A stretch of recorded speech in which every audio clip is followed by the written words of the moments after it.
வணக்கம். முகநக நட்பது நட்பன்று, நெஞ்சத்து அகநக நட்பது நட்பு. முகத்தில் மட்டும் சிரித்து நட்பு கொள்வது உண்மையான நட்பு அல்ல.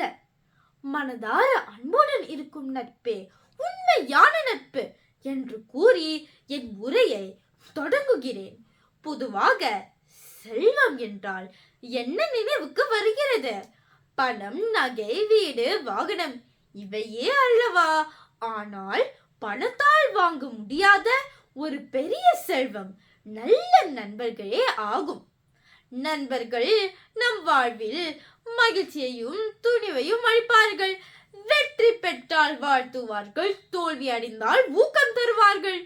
நாம் துவழும் போது தாங்கி பிடிக்கவும், தவறாக செல்லும் போது தலையில் தட்டி சரியான திசைக்கு வழி நடத்துபவர்கள் நண்பர்களே. நல்ல நண்பர்கள் நல்ல பழக்கங்களையும் ஒழுக்கத்தையும் வளர்க்க உதவுவார்கள். வாழ்க்கை பயணத்தில் நம்முடன் நடக்கும் நிழல் போன்றவர்கள் நண்பர்கள். நட்பு உலகம் முழுவதும் கொண்டாடப்படும் சிறந்த உறவாகும்.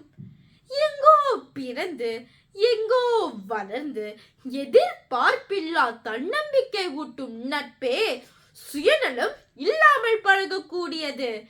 நட்பின் சிறப்பை சங்க காலத்தில் இருந்தே அறிய முடிகிறது. பாரிக்கும் கபிலருக்கும் இடையில் இருந்த நட்பு, ஔவையாருக்கும் அதியமானுக்கும் இடையில் இருந்த நட்பு நட்பிற்கு பெருமை சேர்க்கும் சிறந்த உதாரணங்கள் ஆகும். இறுதியாக பணம் வந்து போகும், பொருட்கள் பழுதாகும். ஆனால் நல்ல நண்பர்கள் வாழ்க்கை முழுவதும் நம்முடன் இருப்பார்கள். ஆகவே நம் நட்பு எனும் மலர் வாசத்தை உலகம் முழுவதும் பரவ செய்வோம். நன்றி, வணக்கம்.